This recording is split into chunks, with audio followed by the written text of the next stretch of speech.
یا رسول اللہ۔ میری قوم کے جوانوں، جب بایزید جیسے کو 40 سال کی محنت شاقہ کے بعد ماں کو چھوڑ کے خدا نہیں ملتا، تو ہمیں ماں باپ کو چھوڑ کے خوشیاں کیسے مل سکتی ہے، نعمتیں کیسے مل سکتی ہے، برکتیں کیسے مل سکتی ہے؟ تو اللہ کے رسول علیہ السلام فرماتے ہیں ماں باپ کا گستاخ اور بے ادب شب برات میں بخشا نہیں جاتا۔ اگر شب برات میں بخشش چاہتے ہو تو اپنے ماں باپ کے قدم پکڑ لو، نہ شرماؤ۔ سب کو منانا مشکل ہے، دو لوگوں کو منانا آسان ہے، ایک تو اللہ رسول کو منانا آسان ہے اور ماں باپ کو منانا آسان ہے۔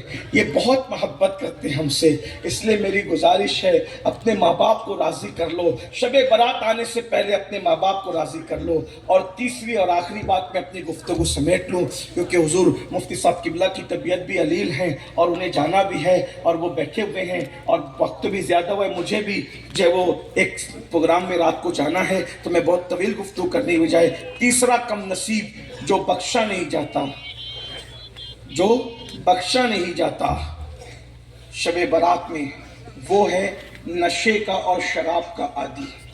اس کی بھی بخشش نہیں ہوتی جب تک وہ توبہ نہ کر لے۔ آج کل میری قوم کے جوان نشے اور شراب کی طرف زیادہ جا رہے ہیں، چھوٹی چھوٹی عمر میں لوگ نشہ کرتے ہیں، اور یہ نشہ، یہ بھی آپ کو بتاؤں، مسلم علاقوں میں خاص طور پہ پرموٹ کیا جا رہا ہے، ٹارگیٹ ہے مسلم علاقے۔ کیوں؟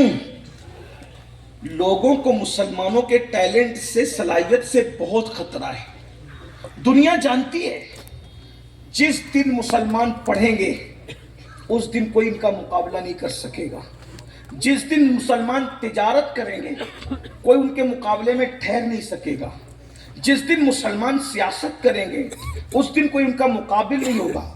تو ان کو برباد کرنے کے لیے تلوار نہ اٹھاؤ، ان کو برباد کرنے کے لیے گولی نہ چلاؤ، کیونکہ تلوار اٹھائیں گے تو بدنام ہوں گی، گولی چلائیں گے تو اپنا پیسہ خرچہ ہوگا، پیسہ بھی انہی کا، جان بھی انہی کی۔ آسان طریقہ ان کو برباد کرنا ہے، ان کے نوجوانوں کو نشے میں مبتلا کرنا۔ اور آج نشہ پرموٹ ہو رہا ہے، شراب کا نشہ، گولیوں کا نشہ، ایم ڈی کا نشہ، ڈرگس کا نشہ، اور منصوبہ بند طریقے سے پھیلایا جا رہا ہے۔ اور اللہ کے رسول علیہ السلام نے فرمایا نشہ وہ بدترین چیز ہے جس سے قومیں برباد ہو، ام الخبائث کا نشے کو۔ اور یہاں تک فرمایا جس نے شراب کا ایک گھونٹ، صرف ایک گھونٹ شراب کا پیا اور بغیر توبہ کے مر گیا تو قیامت کے دن اٹھے گا، یا تو اس کا چہرہ سور کی طرح ہوگا یا تو بندر کی طرح ہوگا۔ سور اور بندر کی شکل لے کر کے وہ اٹھے گا۔ ایک حدیث پاک میں آیا، اللہ کے رسول صلی اللہ علیہ وآلہ وسلم ارشاد فرماتے ہیں، اللہ کے نبی علیہ الصلوۃ والتسلیم نے فرمایا عبداللہ ابن مسعود سے، اے ابن مسعود، میری امت کے کچھ لوگ ہوں گے جب وہ مریں گے تو اچھے خاصے ہوں گے، جب وہ مریں گے تو ان کے چہرے صحیح سلامت ہوں گے، مگر جب وہ اپنی قبروں سے اٹھیں گے قیامت کے دن یا تو ان کے چہرے سور کی طرح ہوں گے یا تو بندر کی طرح ہوں گے۔ حضرت عبداللہ ابن مسعود نے پوچھا یا رسول اللہ، قبر میں جن کے چہرے سور اور بندر کی طرح کر دیے جائیں گے، کیا وہ آپ کو اللہ کا رسول نہیں مانتے ہوں گے؟ کیا وہ اللہ کو اپنا رب نہیں مانتے ہوں گے؟ کیا وہ قرآن کو اللہ کی کتاب نہیں مانتے ہوں گے؟ تو عبداللہ ابن مسعود سے میرے آقا نے فرمایا، اے ابن مسعود، لوگ اللہ کو رب بھی مانیں گے، محمد الرسول اللہ بھی کہیں گے، قرآن کو اللہ کی کتاب بھی کہیں گے، اس کے باوجود بھی ان کے چہرے قبروں کے اندر سور اور بندر کی طرح ہو جائیں گے۔ عبداللہ ابن مسعود نے پوچھا اس کی وجہ کیا ہے؟ تو میرے آقا مصطفیٰ جان رحمت صلی اللہ علیہ وآلہ وسلم ارشاد فرماتے ہیں دو چیزوں کی وجہ سے ان کے چہرے سور اور بندر کی طرح ہو جائیں گے۔ نمبر ایک، وہ شراب کا نام بدل بدل کر پیئیں گے، اور دوسرا وہ گانے اور میوزک کثرت کے ساتھ سنیں گے۔ تو گانے میوزک کثرت کے ساتھ سننے اور شراب کا نام بدل بدل کر پینے کی وجہ سے ان کے چہرے قبروں میں سور اور بندر کی طرح ہو جائیں گے۔ میں اپنے جوانوں سے پوچھتا ہوں، نشہ کرنے والوں، گندے گندے واحد گانے اور میوزک سننے والوں، آپ بتائیں اگر اپنے چہرے پہ پھنسی آ جاتی ہے تو ہم کالج جانا چھوڑ دیتے ہیں۔ چہرے پہ پھنسی آئے دوستوں کی شادیوں میں نہیں جاتے،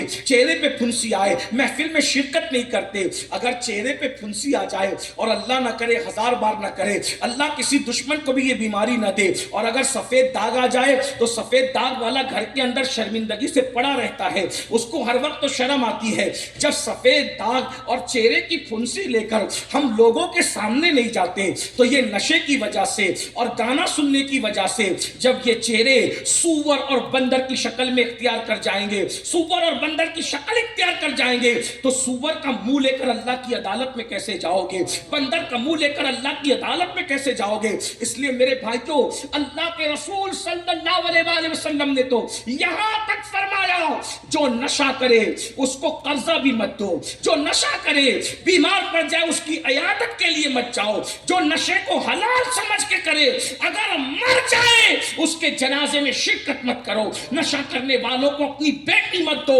اللہ کے رسول صلی اللہ علیہ وسلم فرماتے ہیں جو نشہ کرے گا قیامت کے دن اس حالت میں آئے گا کہ اس کا منہ سور اور بندر کی طرح ہوگا، اس کی آنکھوں سے خون بہ رہا ہوگا، اس کے منہ سے پاخانہ نکل رہا ہوگا، اس کے پورے وجود پر جہنم کے سانپ اور بچھو چپکے ہوئے ہوں گے، اور اس وقت اس کی زبان پیاس کی وجہ سے اس کے سینے پہ لٹک رہی ہوگی، وہ چلائے گا ہائے پیاس، ہائے پیاس۔ تو جب وہ پیاس پیاس چلائے گا تو جہنم کا کھولتا وہ پیپ اور خون اس کو پینے کے لیے دیا جائے گا۔ وہ کہے گا ہائے میرے ساتھ یہ کیا کیا جا رہا ہے؟ تو تب فرمایا جائے گا کیا تو دنیا میں نشہ نہیں کرتا تھا، شراب نہیں پیتا تھا؟ تو میرے بھائیوں، شب برات میں جو بخشے نہیں جاتے ان کا میں نے 3 لوگوں کا ذکر کیا: کینہ رکھنے والا، ماں باپ کو ستانے والا، نشہ کرنے والا۔ اب اگر ہم بخشے جانا چاہتے ہیں تو اللہ کے رسول فرماتے ہیں اگر یہ لوگ بخشش چاہیں تو ان کو چاہیے کہ اللہ کی بارگاہ میں سچی توبہ کریں۔ اگر یہ توبہ کر لیں تو اللہ انہیں معاف کر دے، بخش دے گا۔ بغیر توبہ کے بخشش نہیں۔ قرآن کہتا ہے توبوا الی اللہ توبۃ نصوحا، اے ایمان والو تم ایسی توبہ کرو جو آگے کے لیے تمہارے لیے نصیحت بن جائے۔ توبہ پر ایک روایت پڑھتا ہوں اور اپنی بات ختم کرتا ہوں تاکہ ہمارا دل توبہ کی طرف مائل ہو۔ پہلی بات تو یہ، مجھ سے پہلے بھی آپ نے بڑے بڑے علماء سے توبہ کی فضیلت سنی ہوگی، آج بھی میں توبہ کے بارے میں بیان کر دوں گا تو آپ کیا کریں گے؟ ایسے کان پکڑے گے، ایسے گال پیٹیں گے، استغفر اللہ استغفر اللہ، بات ختم نہیں۔ توبہ کان کو کھینچنے کا نام نہیں ہے، توبہ گال کو پیٹنے کا نام نہیں ہے، توبہ رسمی طور پر استغفر اللہ پڑھنے کا نام نہیں ہے۔ توبہ نام ہے اپنے اللہ سے وعدے کا کہ اب گناہ نہیں کروں گا، میں نے جو کیا غلط کیا، میں شرمندہ ہوں، اب گناہ نہیں کروں گا، اور پھر اس پر قائم رہنا ایسے جیسے بکری کے تھن سے دودھ نکلنے کے بعد دوبارہ اسی سوراخ سے تھن میں نہیں جاتا، اسی طرح گناہ کرنے والا دوبارہ گناہ کی طرف پلٹ کر نہ جائے۔ یہ ہے توبہ۔ اب کتنا بھی بدترین آدمی توبہ، یہ مت سوچو کہ میں بہت گنہگار ہوں، سائیں میں نے بہت گناہ کتنا بھی کیا، اللہ کی رحمت بہت وسیع ہے۔ مفتی صاحب نے کہا نا رحمان جس کے رحم کی حد ہی نہیں، اور ہم تو خدا کو نبی کے ذریعے پہچانتے ہیں۔ جب اس کے محبوب رحمت للعالمین نے فتح مکہ کے دن جان کے دشمنوں کو معاف کیا تو اللہ کے معاف کرنے کی شان کا عالم کیا ہوگا؟ جب اس کا محبوب اس طرح معاف کرتا ہے تو اللہ کی معاف کرنے کی شان کا عالم کیا ہوگا؟ میرا اللہ فرماتا ہے میرے بندے تو کتنا ہی پاپ کر لے، کتنا ہی وہ اگر تو میری بارگاہ میں توبہ کرے تو میں تجھے بخش دوں گا۔ بلکہ یہاں ہر عدالت میں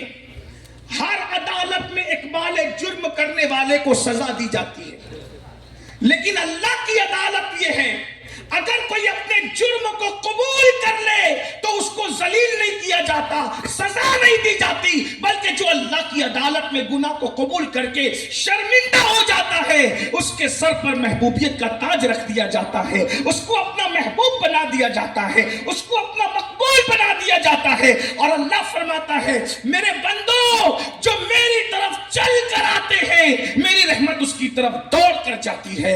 آؤ تو صحیح, اپنے رب کی بارگاہ میں آؤ, نادم ہو جاؤ, شرمندہ ہو جاؤ. شب برات میں صدق دل سے توبہ کرو, شب برات آنے سے پہلے ماں باپ کو راضی کرو, خاندان والوں کو راضی کرو, رشتہ داروں کو راضی کرو, سب کو راضی کرو. اور توبہ سے متعلق ایک حدیث پاک سنیں جس کو میں اپنے مفہوم, اپنے الفاظ کے جامع میں بطور مفہوم پیش کر رہا ہوں, دھیان سے سننا, اس پر بات پوری کر دیں گے.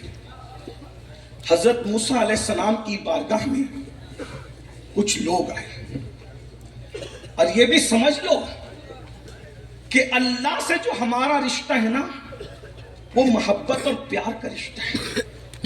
دنیا میں کوئی ہم سے اتنا پیار نہیں کرتا جتنا اللہ ہم سے پیار کرتا. کروڑوں ماؤں کی محبت ایک طرف ہے اور اللہ کی محبت ایک طرف ہے, اس سے بڑھ کر ہم سے کوئی پیار نہیں. مگر ہم ہیں, ہم سب سے پیار کرتے, رب سے پیار نہیں کرتے جیسا کرنا چاہیے.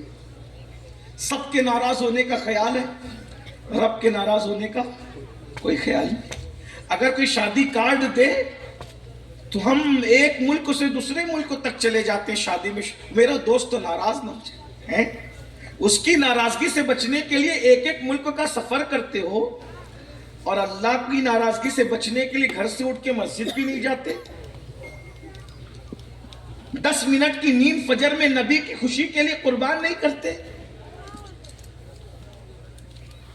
اسی لیے اللہ تعالیٰ اپنے بندوں سے کہتے ہیں وما قدر اللہ حق قدری, کہ تم نے میری ویسی قدر نہیں کی جیسا کہ قدر کرنے کا حق تھا. بہرحال حضرت موسیٰ علیہ السلام کا دور ہے, بارش بند ہو گئی. لوگ حضرت موسیٰ کلیم اللہ کے پاس آئے, کہنے لگے حضرت بارش بند ہو گئی ہے, دعا کریں کہ بارش ہو. اس کا مطلب ہر دور کے مومنوں کا عقیدہ یہ ہے کہ اللہ تک ڈائریکٹ نہیں جانا, وسیلے سے جانا ہے نا. موسیٰ علیہ السلام کے دور میں لوگ اللہ سے ڈائریکٹ نہیں مانگ رہے, نبی کو وسیلہ بنا. حضرت موسیٰ علیہ السلام کے پاس ہے, موسیٰ علیہ السلام نے کہا ٹھیک ہے ہم بارش کے لیے دعا کرنے چلیں گے. بارش کے لیے دعا کرنے کا طریقہ یہ ہے کہ شہر میں کھڑے ہونے کی بجائے شہر کے باہر جا کر دعا کرو. یہ انبیاء کی سنت ہے, ہمارے آقا کی بھی یہی سنت ہے صلی اللہ علیہ وسلم. لیکن اگر کوئی شہر میں بھی دعا کرے تو کوئی گناہ نہیں ہے, لیکن زیادہ بہتر ہے کہ شہر کے باہر, شہر کے کنارے پہ جا کے دعا کرو. بہرحال تو حضرت موسیٰ علیہ السلام نے کہا سب لوگوں کو اعلان کر دو کہ سب جمع ہو جاؤ, ہم کل چلیں گے دعا کریں گے شہر کے باہر. 70,000 کا مجمع اکٹھا ہو گیا. بارش نہیں ہوتی ہے تو سبھی پریشان ہوتے ہیں. 70,000 کا مجمع اکٹھا ہو گیا, چلو بارش کے لیے چلو بارش. اور جب گئے تو دعا کون کر رہا ہے؟ کلیم اللہ, اللہ کا نبی. اللہ بارش برسا دے. جواب آتا ہے موسیٰ تمہاری دعا قبول ہے مگر ہم بارش نہیں برسائیں گے. کیوں؟ کہ اس 70,000 کے مجمع میں ایک ایسا پاپی اور ایسا بدترین آدمی ہے کہ جس نے 40 سال سے میرا نام تک نہیں لیا. وہ میرا غدار ہے, بے وفا ہے میرا, میں اس سے ناراض ہوں. اور ناراض ہو کر ہی میں نے بارش اسی ایک کی وجہ سے روک دی ہے. ایک بندے کی وجہ سے میں نے بارش روک رکھی ہے, میں بارش نہیں برساؤں. تو پھر اب کہا اس کو پہلے باہر کر, نکال کے باہر کر. وہ 70,000 کے مجمع سے اس کو باہر کر دی. جب تک وہ باہر نکلے گا نہیں میں بارش برساؤں گا. حضرت موسیٰ علیہ السلام نے کہا اللہ یہ 70,000 میں کیسے پہچانوں کہ وہ کون ہے؟ تو اللہ نے بتایا نہیں کہ وہ کون ہے. عبداللہ ہے کہ عبد الرحمن ہے, کون ہے نہیں بتایا. کیا کہا آپ اعلان کریے, اس تک آواز پہنچ جائے گی. اللہ بتا نہیں رہے, دیکھ رہے بھائی, بتا دیتا نا کہ وہ فلاں بیٹھا ہوا ہے, نکال کے ہاتھ پکڑ کے باہر کر دو. لیکن اللہ اللہ ہے. تم لاکھ بغاوت کر لو, وہ پیار کرنا ناراض ہوگا, پیار کرنا نہیں چھوڑے گا, پردے ڈالنا نہیں چھوڑے گا. اس کی شان ستاری ہے. تم سمجھتے کیا ہو لوگوں نے اللہ کا تصور ہمارے دل و دماغ میں ایسا بٹھا دیا ہے معاذ اللہ کہ ہر وقت تو خدا چابک لے کر کے تمہیں ڈرا رہا ہے کہ ایسا مت کرو ورنہ تمہیں کاٹ ڈالوں گا، مار ڈالو۔ اللہ کا تصور یہ نہیں ہے۔ کروڑوں ماؤں سے زیادہ اللہ اپنے بندوں سے پیار کرتا ہے۔ جب بندہ گناہ کرتا ہے تو اللہ دن گزرتا ہے تو شام کو اپنی رحمت کی چادر پھیلا کے کہتا ہے دن کے پاپی رات ہونے سے پہلے پہلے توبہ کر لے تاکہ رحمت کی چادر میں تجھے چھپا دوں۔ اے رات کے پاپی صبح ہونے سے پہلے پہلے توبہ کر لے تاکہ میں تجھے اپنی رحمت کی چادر میں چھپا دوں۔ وہ رات کے آخری پہر میں پہلے آسمان پہ تجلی فرماتا ہے جیسا کہ اس کی شان ہے، اور اس کے بعد ہر رات وہ اپنے بندوں کے دروازے دل پہ دستک دیتا ہے۔ رات کے آخری حصے میں سونے والوں اٹھو، مجھ سے روزی مانگنا ہے تو روزی مانگ لو، عزت مانگنا ہے تو عزت مانگ لو، وقار مانگنا ہے تو وقار مانگ لو، اولاد مانگنا ہے۔ یہ صرف شب برات میں نہیں ہوتا بلکہ ہر رات میں ہوتا ہے۔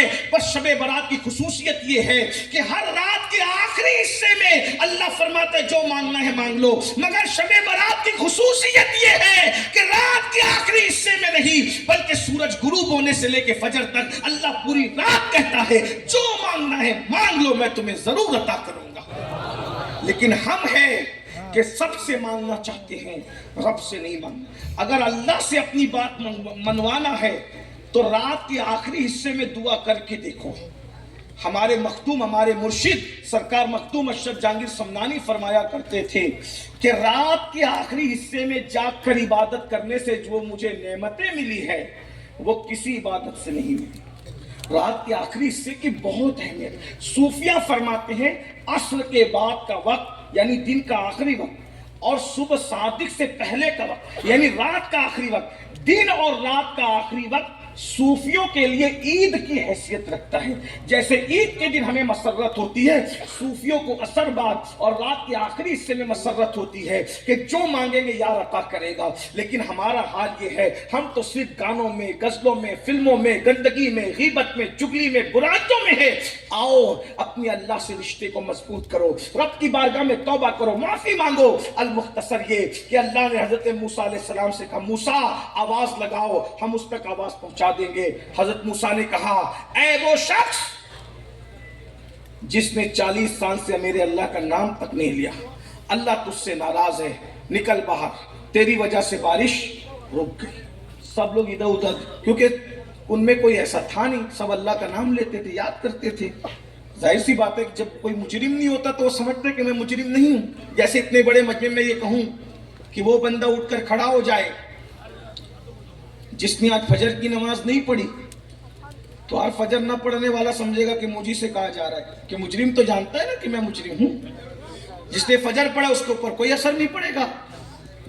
تو جب حضرت موسیٰ علیہ السلام نے کہا کہ اے وہ شخص جس نے 40 سال سے میرے اللہ کا نام تک نہیں لیا، باہر ہو جا مجمع سے، تیری وجہ سے بارش رک گئی ہے، جب تک تو باہر نہیں نکلے گا بارش نہیں ہوگی۔ وہ مجرم تھا مگر ہوشیار تھا، اس نے ادھر ادھر دیکھا کہ کوئی نکل نہیں رہا، اس کا مطلب میں ہی ہوں۔ اس نے چادر لی اپنے منہ پہ ڈالی اور اس کو عزت پہ بنائی نا، آج تو ذلیل ہو جائے گا۔ خیال آیا کہ یہ تو کچل کے مار ڈالیں گے مجھے کہ تیری وجہ سے پوری قوم پریشان ہوئی، ظالم میری عزت چلی جائے گی، عزت کے ساتھ جی نہیں سکوں گا۔ تو چونکہ توبہ کرنے کے لیے ہمیں کہیں جانے کی ضرورت نہیں ہے، کیونکہ ہمارا اللہ ہماری شعرک سے زیادہ قریب ہے۔ نحن اقرب الیہ من حبل الورید، بس اس کے پیاروں کا وسیلہ پیش کرو، جہاں کھڑے ہو وہیں سے توبہ کرو۔ اس جوان نے کہا، منہ پہ چادر ڈال کر جب عزت پہ بن آئی تو اللہ وہ میں ہی ہوں جس نے 40 سال سے تیرا نام تک نہیں لیا، لیکن مجھے احساس نہیں تھا کہ تم مجھ سے اتنا پیار کرتا ہے کہ میں بھول گیا، مگر تو نے مجھے یاد رکھا۔ تو مجھے یاد رکھے ہوئے نا کہ تو اپنے کلیم سے کہہ رہا ہے کہ وہ مجھے یاد نہیں کرتا۔ ارے مجھے یاد نہیں کرتا اس کا مطلب تو نے مجھے یاد رکھا ہے، تیری رحمت نے مجھے نہیں بلایا، مجھے تو یہ احساس ہی نہیں تھا۔ لیکن مولا اب جب کہ مجھے احساس ہوا ہے، اب میں نکلوں گا تو ذلیل ہو جاؤں گا، مجھے بخش دے۔ یہ کہا اور 2 ٹپ ٹپ آنسو آنکھ سے نکلے اور گال پر آ گئے۔ ادھر گالوں پہ آنسو آنا تو کہنے لگا مجھے ذلیل کر کے تیرا فائدہ کیا ہے؟ اگر مجھے بخش دے تو تیرا نقصان کیا ہے؟ جب ذلیل کرنے میں کوئی فائدہ نہیں ہے، بخش دینے میں کوئی نقصان ہے تو مجھے بخش دے، میں وعدہ کرتا ہوں سچے دل سے آج کے بعد ایک قدم بھی تیری مرضی کے خلاف نہیں اٹھاؤں گا، بس مجھے بخش دے۔ بس اتنا کہنا تھا۔ ابھی وہ چہرے سے ڈھلک کر آنسو زمین پر بھی نہیں آئے تھے، کالی کالی گھٹائیں چھا گئی اور ایسا برسا کہ کوئی اپنی جگہ سے ہٹ نہ سکا، جل تھل ہو گیا۔ حضرت کلیم نے کہا مولا یہ کہا گیا تھا کہ نہیں برسائیں گے، کوئی نکلا بھی نہیں اور برس گئی۔ ارشاد ہوتا ہے موسیٰ جس کی وجہ سے روک رکھی تھی اسی کے صدقے میں برسا دیا ہے، اسی کی وجہ سے باران رحمت کا نزول کر دیا ہے۔ تو حضرت کلیم نے کہا چند لمحوں میں مردود محبوب ہو گیا، وجہ کیا ہے؟ تو آواز آتی ہے اس نے توبہ کر لی ہے، اس نے توبہ کر کے معافی مانگ لی ہے، ہم نے اس کو اپنا محبوب بنا لیا ہے۔ اب میرے اللہ کی محبتیں دیکھو مسلمانوں، اللہ کی محبتوں کا احساس کرو، اس کے ہو کے رہ جاؤ۔ ارے سب سے پیار کیا ہے، اللہ رسول سے پیار کر کے دیکھو، سب کے قریب آئے ہو، اللہ رسول کے قریب آ کر کے دیکھو۔ حضرت موسیٰ علیہ السلام جیسا پیغمبر اللہ کا کلیم اور پیغمبر کہہ رہا ہے میرے اللہ کون ہے؟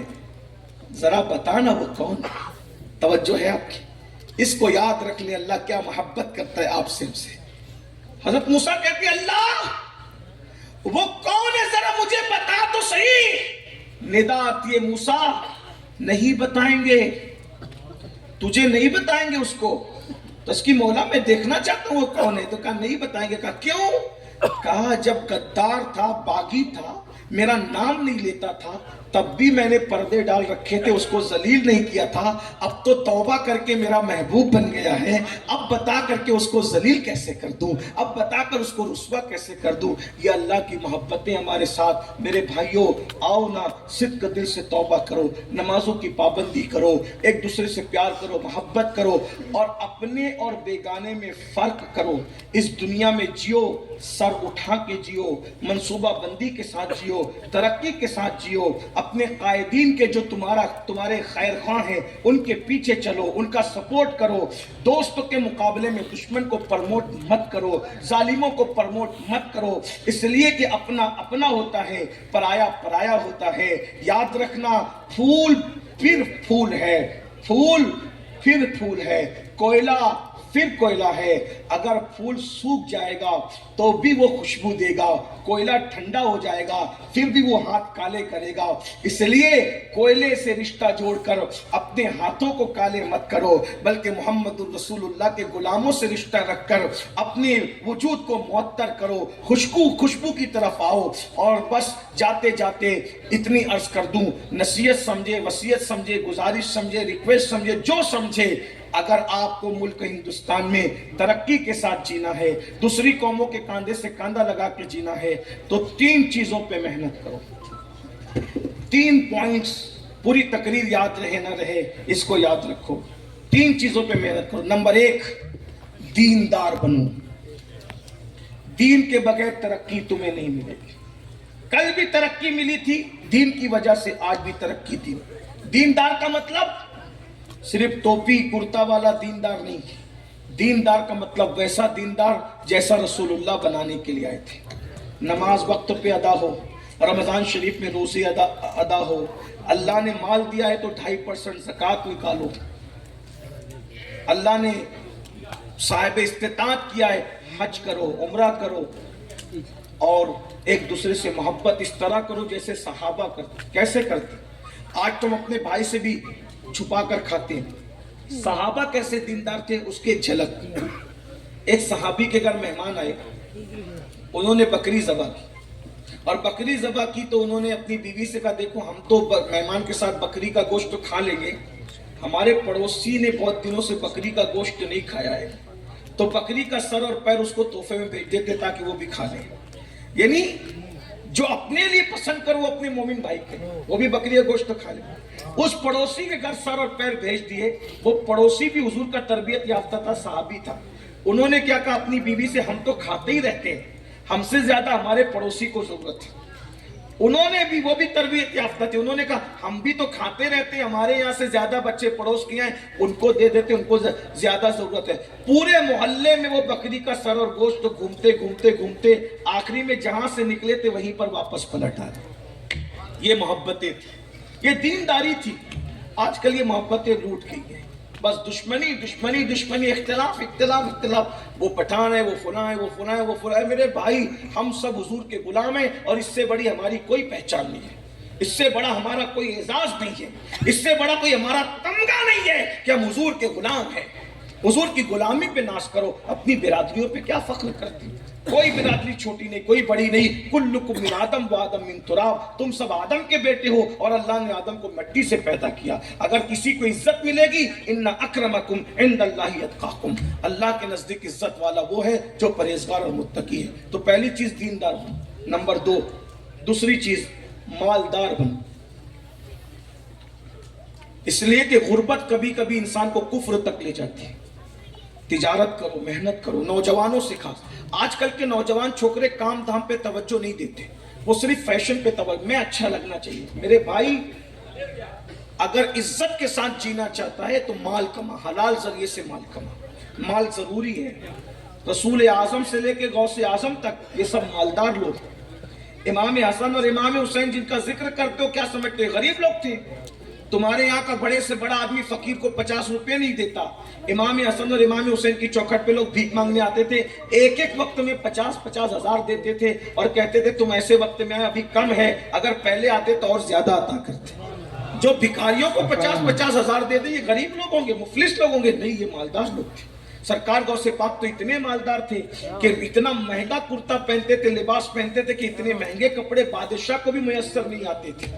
تو دیندار بنو، مالدار بنو. اور تیسری اور آخری چیز ایجوکیشن پہ محنت. ان پڑھ نہیں رہو. بڑے بوڑھے لوگوں سے گزارش، تمہارا دور گزر گیا. اگر اپنے بچوں کو عزت کے ساتھ جیتا دیکھنا چاہتے ہو تو ایجوکیشن پہ محنت کرو. دنیاوی ایجوکیشن کم سے کم ہر بیٹا بیٹی کو اتنا ہو کہ ہر بیٹا بیٹی گریجویٹ ہو. کم سے کم اتنا، کم سے کم، زیادہ جتنا دلا سکتے ہو.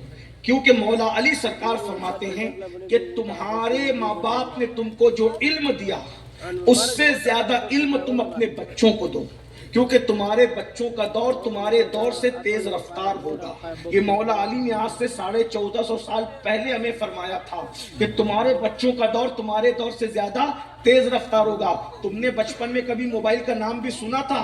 آج تمہارے 3 4 سال کے بچے موبائل پہ گیم کھیلتے ہیں. تو ان کا دور کتنا تیز رفتار ہے. یہاں پر جیسلمیر تک آنے کے لیے ایک دور تھا کہ بیل گاڑیاں چلتی تھی، آج فلائٹ سے لوگ آ جاتے ہیں. دور تیز رفتار ہے کہ نہیں ہے؟ تو جتنا علم تمہارے ماں باپ نے دیا اس سے زیادہ علم تم اپنے بچوں کو دو. دنیاوی تعلیم کم سے کم گریجویٹ سے کبھی کوئی رکنا نہیں، اور دینی تعلیم اتنی کہ گھر میں بچہ پیدا ہو تو اذان بھی تم نے دینا، اور اگر کسی کا انتقال بھی ہو جائے تو جنازہ تم پڑھانے کے قابل رہو. اتنا علم، دینی علم بھی تمہارے پاس ہونا چاہیے. حلال و حرام میں فرق کر سکو، تمیز کر سکو، اتنا علم ہر بچے بچی کے پاس ہونا چاہیے. اب آپ کیا کہتے ہیں؟ نہیں سائنس جو ہے وہ تعلیم بہت مہنگی ہو گئی، بہت مہنگی، ہمارے بس کی بات نہیں. میں پوچھتا ہوں، کیا جینس اور ٹی شرٹ مہنگی نہیں ہوئی؟ کیا شکر اور تیل مہنگا نہیں ہوا؟ کیا زمین اور جائیداد مہنگی نہیں ہوئی؟ کیا موبائل اور موبائل کا ریچارج مہنگا نہیں ہوا؟ جب ہر مہنگی چیز سے تم مقابلہ کر رہے ہو تو صرف تعلیم ہی تمہیں مہنگی نظر آتی ہے.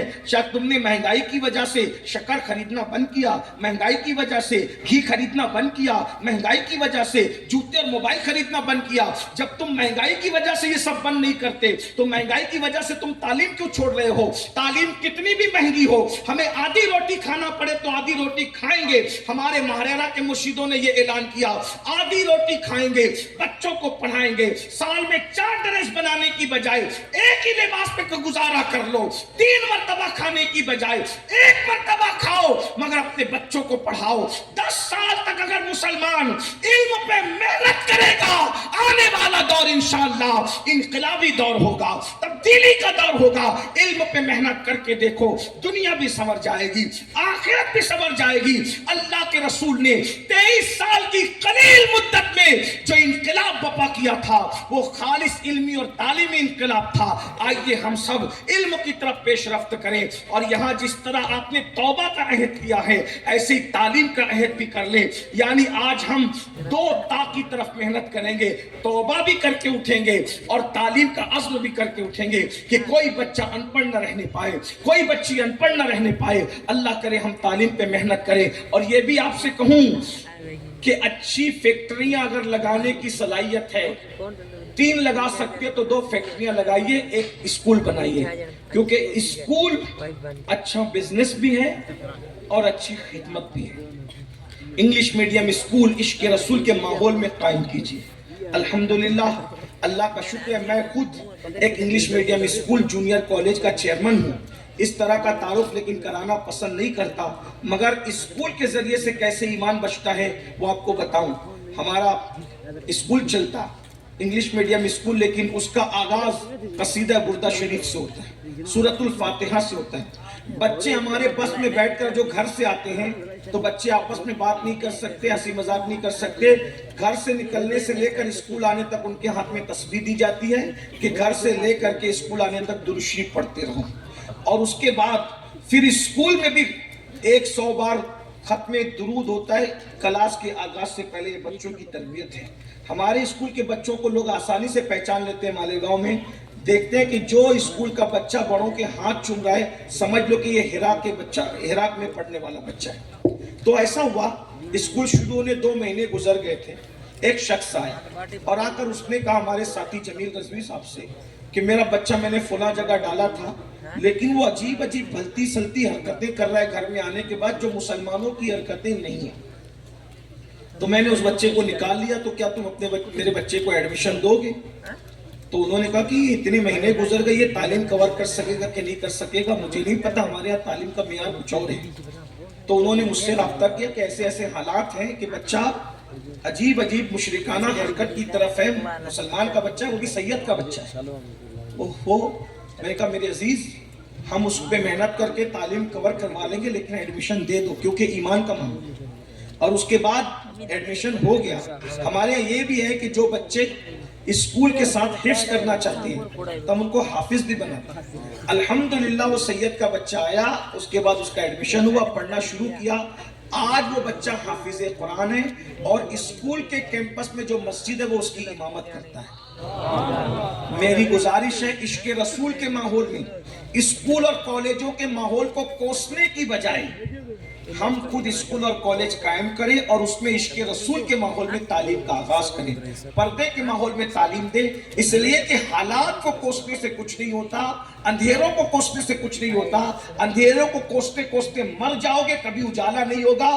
آسان طریقہ یہ ہے، اندھیروں کو کوسنے کی بجائے ایک چراغ جلا لو۔ ایک چراغ سے پوری دنیا کا اندھیرا دور نہیں ہوگا، لیکن جتنی دور تک میرے چراغ کی روشنی جائے گی اتنی دور تک تو اجالا ہو جائے گا۔ تو میں اپنی حیثیت کے مطابق کام کروں، دنیا میں اجالا خود بخود ہو جائے گا۔ احمد فراز نے بہت خوبصورت 2 مصرے کہے تھے، وہی نظر کر کے میں اپنی بات پوری کرتا ہوں۔ انہوں نے کہا تھا کہ شکوے ظلمت شب سے تو کہیں بہتر تھا، شکوے ظلمت شب سے تو کہیں بہتر تھا، اپنے حصے کی کوئی شمع جلاتے جاتے، اپنے حصے کی کوئی شمع جلاتے جاتے۔ ہر آدمی اپنے حصے کی شمع جلا دے، دنیا روشن ہو جائے گی۔ اور اس دنیا میں مفتی اعظم راجستھان جیسے لوگوں کی قدر کرے، یہ لوگ ہمارے لیے غنیمت ہے۔ سید یاسین باپو شہزادہ غوث اعظم، ان جیسے لوگوں کی قدر کرے، ان کے دم قدم سے ہماری عزت ہے۔ صالح محمد بھائی جیسے یہ سیاسی قائدین، ان لوگوں کی بھی قدر کریں، عزت کریں، ان کے دست و بازو بنے۔ اس لیے کہ مذہبی لوگ اور جو ہے مذہبی لوگوں کے ساتھ ساتھ جو ہے وہ لوگ جو قوم و مذہب کی خدمت کرتے ہیں لیکن ان کا تعلق بزنس سے ہے، دنیا سے ہے، ان کو بھی عزت کی نظر سے دیکھو، ان کے دست و بازو بنو، تاکہ دین اور دنیا کے دونوں پر لگیں گے تو ہمارا جو ہے وہ سواری کا براق تیزی سے منزل کی طرف جائے گا اور ہم ساحل نجات کو پہنچیں گے۔ دوران گفتگو اگر کوئی غلطی ہو تو اللہ تعالیٰ معاف فرما دے۔ استغفر اللہ ربی من کل ذنب و اتوب الیہ وما علینا